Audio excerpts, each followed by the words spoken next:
9 orang yang boleh berbuka puasa. Tujuannya apa? Agar kita tidak mewajibkan kepada orang yang tidak wajib. Sehingga kita tidak suudzon. Oh, dia tidak berpuasa, oh karena dia ada udzur. Jadi kita tidak suudzon sama orang. Jangan dakwah kita salah, amar ma'ruf nahi mungkar salah. Marah-marah sama orang, tahu-taunya apa? Dia nggak wajib puasa, ayo. Nah sekarang kita harus tahu siapa yang tidak wajib puasa ini. 9 orang yang tidak wajib berpuasa. Ini harus hafal ya. Kalau belajar dengan kami ini harus langsung hafal. Makanya melek, jangan kedip nanti ya. Kalau kedip sedikit salah paham nanti. Harus hafal. Cara menghafalnya pun sudah kita susun dengan mudah. Yang pertama adalah anak kecil, yang kedua adalah orang gila. Anak kecil dengan orang gila kami jejer karena kurang lebih. Anak kecil tidak punya akal, orang gila nggak punya akal. Anak kecil, orang gila. Kemudian orang sakit, orang tua. Orang sakit sama orang tua kami jejer karena orang tua sebenarnya penyakitan, itu penyakit tua. Kemudian haid dan nifas. Haid dan nifas. Kemudian hamil dan menyusui. Kemudian 1 bepergian. Sudah hafal 9. Enteng kan? Anak kecil, orang gila. Ya, orang sakit, orang tua. Haid, hamil, orang bepergian. Selesai. Rinciannya semacam ini, ringkas, karena akan kami masukkan apa yang membatalkan puasa juga, karena itu tidak kalah penting. Tapi sebelumnya kami bahas masalah niat dalam puasa supaya tidak kelewat. Niat dalam puasa itu seperti yang diajarkan para guru-guru mulia itu benar. Nawaitu shaumaudin an ada'i fardhi syahri Ramadan hadisana fardhillahi ta'ala, bagus. Jika Anda hafal. Tapi jika tidak hafal, siapapun dari kita mungkin ketinggalan doa, ketinggalan niat di masjid. Sebab gara-gara tidak niat di masjid nggak bisa niat dia. Karena ini adalah pekerjaan ibadah setahun sekali, mungkin orang lupa. Padahal niat puasa adalah tidak harus sepanjang itu. Kalau niat panjang boleh, bagus. Tapi niat puasa begini saja boleh, Bu. Ya Allah, saya niat puasa besok deh. Selesai sudah. Pakai deh lagi. Sana. Yang penting dalam hatimu bermaksud saya niat puasa Ramadan esok hari, ya Allah. Sudah sah. Saya niat puasa Ramadan esok hari. Yang membayar kodok punya utang puasa pun demikian. Ibu-ibu bayar puasa punya utang. Kalau beripet tidak usah nunggu ustadznya di SMS di WA nggak jawab-jawab, besok mau puasa nih, niatnya puasa kodok nih gimana ustadz? Nggak dibalas-balas, nunggu balasan repot. Niatnya ya Allah saya bayar utang besok ya Allah, sudah ngerti. Ayo siapa ustadz yang mengatakan tidak sah yang demikian ini? Ya ada. Mau niat aslinya di dalam hati kok intinya. Melintaskan niat saya ingin puasa membayar utang Ramadan esok hari. Saya ngutang puasa Ramadan, bayar utang puasa Ramadan ya Allah besok hari. Puasa Ramadan pun demikian, ya Allah saya puasa Ramadan esok hari, selesai. Itu bagi orang yang tidak hafal niat yang panjang, itu sudah sah. Adapun niat panjang itu sunnah lengkap. Shaumaudin lillahi ta'ala, itu semuanya adalah sunnah, selesai. Baik, orang yang tidak wajib berbuka puasa, ia tidak wajib berpuasa, yang pertama adalah anak kecil, ini syarahnya agak panjang. Anak kecil, anak yang belum balik. Dia tidak wajib puasa. Anak yang sudah balik, anak sudah dewasa, ditandai dengan, kalau anak laki-laki ditandai keluar mani di umur 9 tahun. Keluar mani umur 9 tahun. Ya. Jika 9 tahun tidak keluar mani, sampai ditunggu sampai usia 15 tahun. Jadi untuk laki-laki tandanya 2. Umur 9 tahun, keluar mani. Kemudian ditunggu 10 tahun, belum keluar mani, belum balik. 11, 12, 13 belum balik. Baru umur 15 tahun genap hijriah hitungannya, maka dia disebut sebagai orang anak balik. Kalau sudah balik, baru punya kewajiban puasa. Bagi seorang anak wanita sama dengan itu semua, cuma ketambahan. Di samping keluar mani usia 9 tahun, keluar darah haid usia 9 tahun.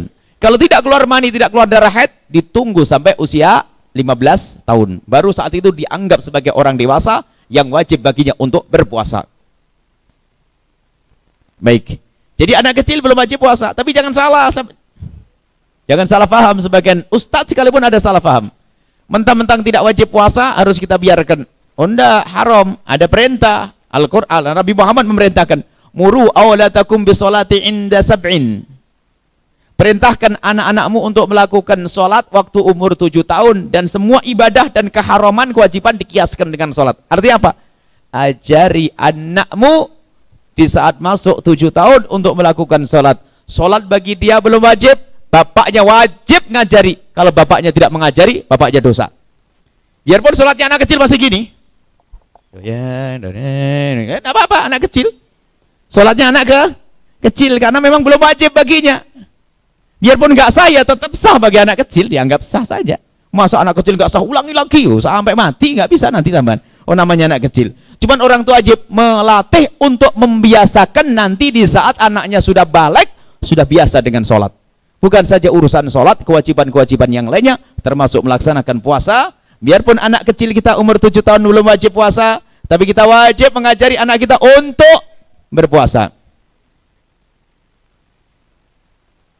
Wajib mengajari anak kita untuk berpuasa. Bagaimana caranya? Ya ada istilah puasa beduk. Nah. Ada kan puasa beduk? Puasa jam 11 boleh. Untuk mengajari anak-anak kita untuk bisa puasa. Dan ibu kalau ngajari anaknya yang serius itu, jangan dianggap guyonan itu. Jadi karena dia mau belajar, dedek sahur ya sama mama, ya sama ibu, ya sahur, kasih makan yang enak, susu dan sebagainya. Pagi nggak boleh itu. Nggak boleh makan. Sampai kapan? Janjinya jam 10. Jam 10. Itu setengah jam bagi mereka berarti, lamanya mama 1 jam lagi ya, muter lagi. 1 jam. Jam 10 disiapin buka. Nanti sahur puasa lagi ya, sampai maghrib. Hari pertama jam 10, hari kedua jam 11, hari ketiga jam 12. Bisa itu perlahan demi perlahan. Jadi puasa beduk bagi anak kecil adalah ada untuk mendidik.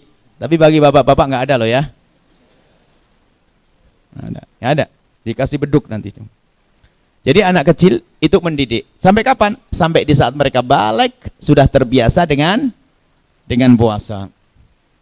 Bukan saja urusan puasa saja, segala keharaman harus kita biasakan anak kita untuk menjauhinya, termasuk melaksanakan kewajiban yang lainnya. Mohon maaf, menutup aurat. Jadi yang jangan anggap sepele ini, adik-adik kecil solehah ini, umur kecil sudah dilatih untuk menutup aurat. Biarpun kadang-kadang kepanasan dibuka, namanya anak kecil belum wajib. Makanya ini anak kecil dilatih mulai kecil. Mulai 7 tahun sudah mulai dilatih sampai di saat mereka sudah balik, sudah siap dengan kerudungnya. Jangan seperti sebagian orang dibiarkan anaknya, giliran sudah balik suruh pakai kerudung, ya gulet, berantem sama ibunya. Tidak pernah dididik dari kecil. Dididik mulai dari kecil, dibiasakan untuk menutup aurat. Dan bagi orang tuanya pahala. Dan kalau orang tuanya membiarkan dosa, anak kecil dilatih. Dari sini adalah tujuannya untuk ke sana. Di saat anak sudah balik, mereka sudah siap untuk melaksanakan kewajiban. Jadi untuk anak kecil, kalau anak kecil kadang dibuka, kadang ini masih wajar. Yang jadi masalah adalah ibu-ibu. Kadang-kadang ada sebagian ibu-ibu kalau pengajian kerudungan, tapi kalau sudah di rumah jadi anak kecil. Nggak boleh bu ya. Insya Allah ini solehah semua, nggak ada yang jadi anak kecil. Sampai di rumah jadi anak kecil lagi ini.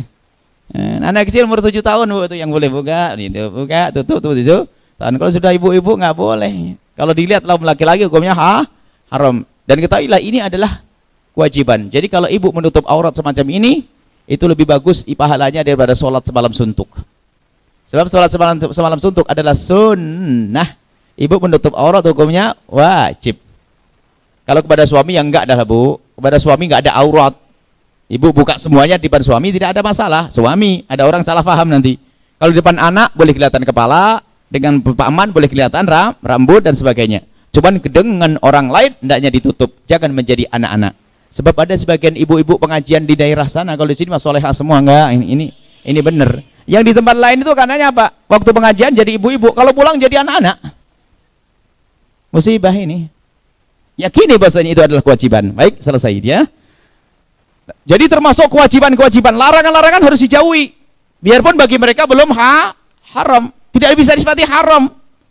Hanya orang sakit saja yang berkata, anak-anakku, kamu umur 7 tahun, 8 tahun belum balik ya. Berarti kamu belum dosa nak. Tolong nak, curiin buat abah sebanyak-banyak. Nyuri yang banyak-banyak. Atau mabuklah sepuas-puasmu sebelum kamu balik. Atau zinalah sepuas-puasmu sebelum kamu balik. Nggak ada itu semuanya. Kalau biarkan anaknya mencuri, berzina, dosa orang tuanya. Biarpun bagi sang anak tidak ada anak tidak ada dosa. Karena akalnya belum ada saat itu. Apa belum balik? Sudah. Itu adalah syariat. Selesai. Anak kecil tidak wajib puasa, tapi bagi orang tua wajib ngajari puasa. Selesai. Jadi anak kecil tidak wajib puasa. Yang kedua adalah orang gila. Orang gila tidak wajib puasa. sudah tidak wajib, nggak dosa lagi. Enak. Kalau mati orang kalau ada orang gila dari kecil sampai tua, kok gila, itu kalau mati masuk surga. Enak ya. Nah, baik. Kalau ada, mungkin ada di antara ibu-ibu, bapak-bapak pengen saya itu males sholat, males puasa. Gimana agar saya tidak sholat, tidak puasa, dan tidak dosa? Oh gampang. Daftar gila saja cepat sana. Jadi, baik, orang gila tidak punya dosa. Subhanallah. Di hadapan manusia hina ya. Tapi dia adalah tidak pernah hina di hadapan Allah. Kelihatannya di hadapan manusia hina. Dia tidak punya dosa, dia orang gila. Selesai. Kemudian orang sakit. Orang sakit sama orang tua. Orang sakit, sakit seperti apa itu? Sakit yang memberatkan baginya untuk puasa. Menurut siapa? Menurut dokter Muslim yang bisa dipercaya, sama menurut pengalaman dirinya sendiri. Kalau misalnya ada dokter berkata, Pak, mohon maaf Pak ya, di bulan Ramadan ini sementara jangan puasa dulu, karena ada hubungannya dengan kesehatan Bapak. Kalau sudah omongan dokter, harus dokter yang Muslim ya, yang benar, yang bisa dipercaya, maka kita wajib patuh omongan seorang dokter. Maka orang sakit yang memberatkan ini, yang penyakit yang memberatkan untuk puasa, diperkenankan berbuka puasa. Ini menurut kata dokter. Yang kedua, menurut pengalaman dirimu sendiri. Dia pun tidak ke dokter, tapi dia pengalaman. Kalau puasa tuh di siang hari jam 12 sudah buyang-buyang, wah, nggak bisa bangun tidur, pusing kepala, boleh berbuka. Sesuai dengan pengalaman. Omongan selain dari dua orang ini nggak pernah dianggap. Omongan orang lain, kamu buka saja, oh enggak, saya kuat kok. Jadi omongan dokter sama pengalaman dirinya sendiri. Orang sakit.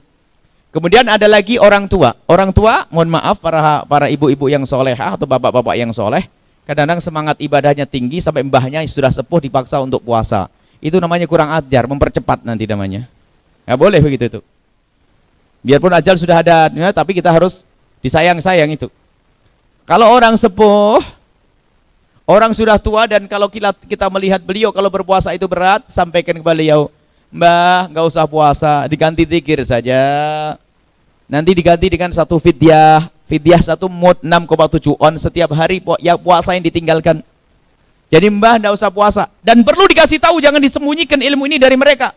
Sebab mohon maaf, orang-orang sepuh kadang-kadang merasa sudah sepuh, sudah tua, takut ajalnya tiba dalam keadaan dia bermaksiat. Karena orang takut kepada Allah, kadang maksa untuk puasa. Karena dia merasa sudah tua, mau mati. Saya tidak ingin mati masuk neraka. Sehingga kadang dia memaksakan ibadah puasa. Kita sebagai seorang anak, cucu yang mengerti hukumnya seperti itu, jelaskan kepada mbah kita, Mbah, sebetulnya bagi mbah yang sepuh, yang berat puasa, puasa tidak wajib, nggak usah maksain. Nggak usah puasa, jangan dipaksakan. Yang penting zikirnya banyak Mbah, makan yang cukup, zikir yang banyak. Ini kemurahan dari syariat Islam. Jangan disembunyikan ilmu ini. Dibohongi mbahnya suruh puasa sampai Masya Allah, tidak pernah gerak dari kursinya. Ini kan zalim, haram. Baik, kemudian setelah itu adalah haid dan nifas. Sudah jelas ya, ibu lagi haid tidak puasa, lagi nifas tidak puasa, sudah jelas, nggak usah dijelaskan ini. Kalau lagi haid haram berpuasa, bukan sekadar tidak boleh. Sama orang sakit, kata dokter berbahaya, kok puasa jadi haram. Ajib, indahnya syariat. Wong amalan kewajiban kok jadi haram, kan ada aneh ya. Dari wajib menjadi haram. Anda kalau berpuasa malah sakit menjadi parah, maka haram berpuasa. Loh, ini kan kewajiban. Iya, sudahlah, jangan ngarang syariat. Karena membahayakan dirimu sendiri, dan Allah melarang kalian menjerumuskan diri kalian dalam kebahaya. Wala tulqu bi aydikum ila tahlukati. Jangan kemasukkan dirimu dalam kehancuran. Nah, termasuk haid adalah haram berpuasa, nifas haram berpuasa. Kemudian 7-8 adalah hamil dan menyusui. Hamil berapa bulan pun hamilnya. Kalau ada orang hamil setahun setengah, tetap dia boleh berbuka puasa. Menyusui, cuman kalau menyusui ada batasnya, Ibu. Menyusui bayi 2 tahun, jangan menyusui bayi 14 tahun, 15 tahun. Ini kacau nanti. Alasan nanti, aduh bayi saya nih, saya nyusui bayi. Bayinya berapa, Bu? 16 tahun. Nggak ada. Bayi 2 tahun paling lama. Baik, subhanallah, ini kemurahan dari syariat Islam, Ibu. Kemurahan dari syariat Islam. Cuman kalau ada seorang ibu memaksa untuk puasa, boleh. Asalkan tidak membahayakan sang bayi, tidak membahayakan sang ibu. Ini boleh memaksa, tapi jangan membahayakan. Tapi kemudahan dari syariat Islam. Awas, hati-hati ini masalah. Kalau halal, makanya ini harus dikasih tahu juga. Jangan orang salah mewajibkan kepada orang yang tidak wajib, hukumnya haram. Dan niat bahaya, mewajibkan sesuatu yang tidak wajib bahaya. Melanggar puasa juga dosa gede. Ada ibu perempuan katanya solehah, istrinya ustadz lagi. 4-5 tahun nggak pernah puasa Ramadan, Bu. Gimana nih kisahnya? 4-5 tahun nggak pernah puasa Ramadan, tapi gayanya solehah. Karena suaminya sayang, suruh hamil, nyusui 2 tahun, hamil lagi, nyusui 2 tahun, hamil lagi, nyusui 2 tahun, hamil lagi, nyusui 2 tahun. Anaknya 12 kali 3. Hebat ya. Dan tidak dosa, pahala terus dia. Kalau mati, mati syahid. Makanya ibu jangan takut punya anak banyak. Tenang Pak, insya Allah. Siap, 15. Hah? Apa nanti? Oh, bayarnya malah itu urusan nanti, yang penting nggak wajib dulu. Bayarnya juga semampunya kok nanti. Kalau habis 45 tahun selesai kok meninggal, sudah nggak wajib dibayar lagi, meninggal masuk surga. Kalau masih ada umur panjang ya tinggal kotok, hitung-hitung ibadah tambahan kok. Nah, seperti itu. Jadi yang jelas kemurahan dari syariat Islam harus disampaikan. Ya ibu kalau hamil, menyusui sama menyusui. Termasuk menyusui ini adalah bukan menyusui bayinya sendiri. Ada bayi yang orang lain yang harus ditolong. Bahkan sebagian ulama mengatakan bukan bayinya orang lain pun. Misalnya apa? Ibu punya kambing 1 beranak 6, induknya mati. Sebab kalau namanya kambing harus disusui. Ibu susui itu kambing. Nah gara-gara nyusui kambing, laparan, boleh buka puasa. Ayo, enak bener syariat Islam ini. Ya, lihat, kemudahan. Dan ini jangan ditutup-tutupi ini. Ini kebenaran sudah. Jadi ibu kalau hamil boleh berbuka. Cuman kalau ibu kuat, sebaiknya ditahan dulu ya. Sebab ngutang memang bayar nanti repot. Masalah membayar ada ilmunya sendiri nanti. Dan tidak dosa orang itu. 45 tahun tadi nggak dosa. Karena apa? Mau giliran waktunya mau bayar, hamil lagi. Giliran bayar, hamil lagi. Itu namanya suami sayang, Bu. Luar biasa itu. Baik, kemudian yang terakhir adalah bepergian. Bepergian tujuannya adalah tidak kurang dari 84 km. Tujuannya tidak kurang dari 84 km. Kemudian di samping itu, dia harus sudah keluar dari rumahnya sebelum subuh. Misalnya kalau ibu mau ke Cirebon malam Ramadan misalnya, di Cirebon boleh, besok bisa, asalkan di Cirebon tidak lebih dari 4 hari, hanya 4 hari saja. Buya saya mau tinggal di Cirebon 4 hari, rombongan jamaah Ar-Rahman ke Al-Bahjah, pas di bulan Ramadan, berangkatnya sebelum subuh. Maka sampai di sana tinggal ngomong, Buya saya tidak puasa, saya mau sarapan nanti. Karena ibu dalam bepergi. Kalau masalah nggak malu, mau urusan ibu tuh. Ini saya cuman masalah bolehnya boleh. Karena ibu dalam bepergi, perjalanannya lebih dari 84 kilo, kemudian keluarnya adalah apa? Sebelum subuh. Jadi yang penting subuh itu kita sudah di luar kota, di luar tempat kita. Kalau subuh sudah di luar tempat kita, maka kita boleh berbuka, boleh. Mana yang lebih bagus? Ya tentu sesuai dengan kemampuan seseorang. Jika bagimu puasa adalah mudah, maka hendaknya engkau mengutamakan puasa. Tapi kalau puasa bagimu berat, jangan maksakan, haram malahan. Karena ada pada zaman Nabi orangnya lemah. Orangnya itu lemah. Jadi kalau puasa itu memaksakan diri dalam bepergian puasa, jadi sering pingsan, ngerepoti yang lainnya. Digerumuni orang. Akhirnya Nabi berkata, ngapain orang itu? Ya Rasulullah, dia memaksakan diri untuk puasa. Nabi tidak senang dengan yang demikian. Lalu Nabi berkata, laisa minal birri as-sawmu fis safari. Dalam bahasa Himyariyah yang alif lam diganti alif mim, laisa minim birim sawmu fim safari. Tidak ada baiknya bagi orang yang berat berpuasa di perjalanan, memaksakan diri berpuasa. Jadi disesuaikan dengan keadaanmu masing-masing. Kalau ke Cirebon saja keberatan, ya terlaluan deh. Dan tidak malulah sama Buya minta sarapan bagi. Cuman ya kalau minta bakal saya kasih, insya Allah, lihat aja. Ini adalah kemudahan dalam syariat Islam, tidak boleh ditutup-tutupi. Mungkin ibu bapak punya tamu dari Surabaya 3 hari di sini. Saya mau 3 hari di sini Pak. Karena dia tamu, tanyakan kepada tamu Anda, Bapak pengen puasa atau tidak? Kalau puasa saya bangunin sahur, kalau tidak saya buatin sarapan. Harus begitu. Selesai. 9 orang yang boleh berbuka puasa. Sekarang ditanyakan diri Anda sendiri. Anda anak kecil, anak gede? Gede. Berakal atau tidak? Gila misalnya. Ya? Tidak akal, enggak gila, sehat. Sakit atau tidak? Tidak. Haid enggak? Enggak. Hamil enggak? Enggak. Bepergian tidak? Tidak. Berarti wajib puasa. Selesai.